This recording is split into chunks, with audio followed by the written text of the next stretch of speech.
happy Monday. So, there's only one reason we're doing this show. Why is it, Anna? We want you guys to shut up, get up, and go watch Mad Max Fury Road. You have to. We don't care what your excuse is. We don't care if you have to take your kid to school. We don't care if you have to take your kid to the hospital. We don't care if you've already seen it. Exactly. Go see it. I mean, this is the thing. Pitch Perfect, I'm so glad it did well. 70 million, fantastic. Mad Max, 44 million for an opening weekend. Isn't terrible for an R-rated movie. It's pretty good. The thing is, this movie is spectacular. Yeah. It's got a 98% fresh rating on Rotten Tomatoes. That almost awesome. never happens. To give you guys an idea how amazing that is, Ex Machina, which is one of the best movies of the year, has a 91%.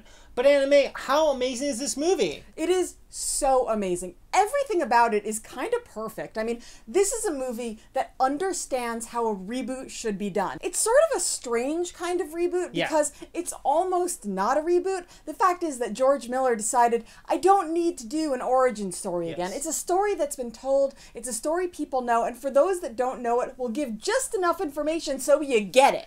Exactly. For me, who grew up watching Road Warrior and Beyond Thunderdome, I was so enamored with this world, this consistent world he created. It's definitely, I would say, more after the themes of Road Warrior than Beyond Thunderdome, which is a little more kid-friendly. But at the same time, if you're not familiar at all with the world of Mad Max, you're not really lost. No. I mean, it's a very simple, very cool story. It is one of the most amazing works of action art I've ever seen. Not just this year, but like ever. Yeah. I mean, George Miller making this movie, it's sort of like Michael Bay got flowers for Algernon.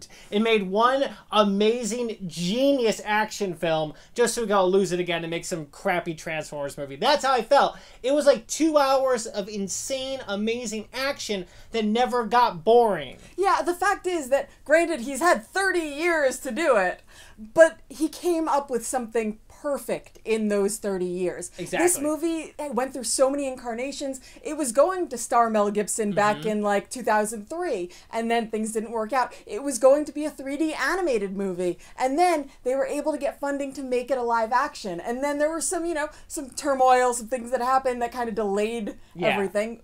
But it got made, and it got made ideally. Yeah, I mean, this is the thing. So far this year, I loved Ex Machina. I really enjoyed Avengers, but this is the first movie I've seen all year where I sat there going, oh my god, this is insane. I don't even know how he did some of this stuff. Yeah. I think one of the other really important reasons to see this, other than the fact that it's a reboot done right, is the fact that a lot of movies have come out over the last few years that rely so heavily on CGI. It really takes you out of the movie. You frankly feel like you're watching a cartoon with humans in it. It's sort of like Who Framed Roger Rabbit, but for years. Yeah. But this movie, George Miller is so amazing. He did so much of it practically. Yeah. All these explosions, all these cars, so little CGI just to do a little extra that you couldn't possibly do. Like that guitar guy who's got the flamethrower guitar who's bouncing around. Practical. Yeah. Practical effects, people. And all the car crashes. Almost Practical every effects. car crash and explosion in that movie was real. And you feel it. And it makes the movie so much more intense.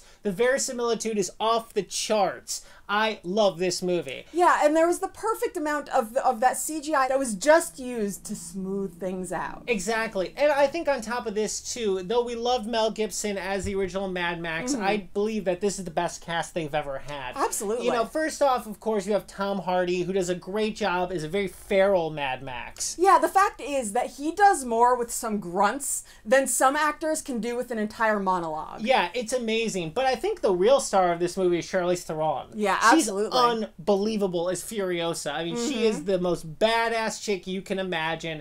And she really gets to put her acting chops to good use. Yeah, absolutely. She's fantastic. She's beautiful, but she's also super tough. Exactly. And my favorite character in this entire movie, I think, was Nicholas Holt's character, Nux. Yeah. He's this amazing, like, on a suicide mission member of the War Boys. And he's actually got the most character arc of the entire movie. Yeah. And he's funny, and he's interesting, and he's crazy. Yeah, absolutely. I mean, it's a wonderfully told story. There is a story there, despite the fact that the entire thing is pretty much a giant car chase. Yeah.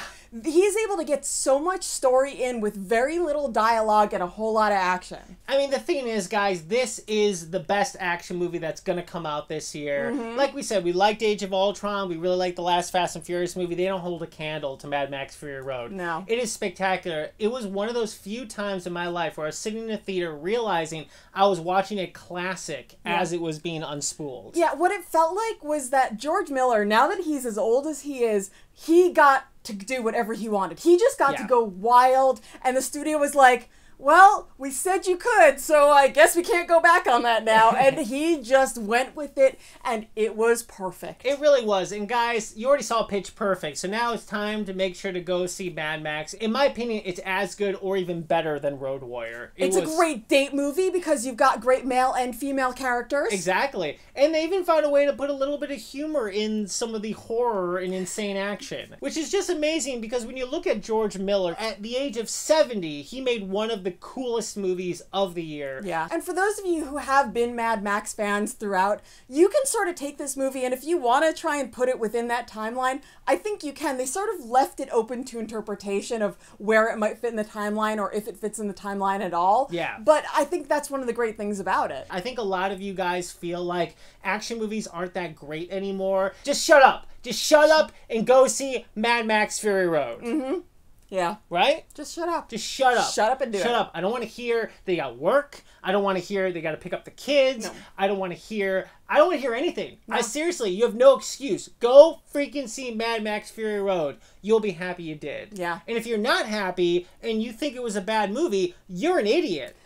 And you should just shut up. And you should just shut up. Okay, guys, I know I watched this movie. There was at least once, oh my god, and holy shit for me. Like out loud during the movie. So, guys, those of you who have seen this movie, let us know in the comments down below what you verbally said while watching this movie because it was so insanely amazing. You couldn't help but say something. Let us know. Thanks so much for watching.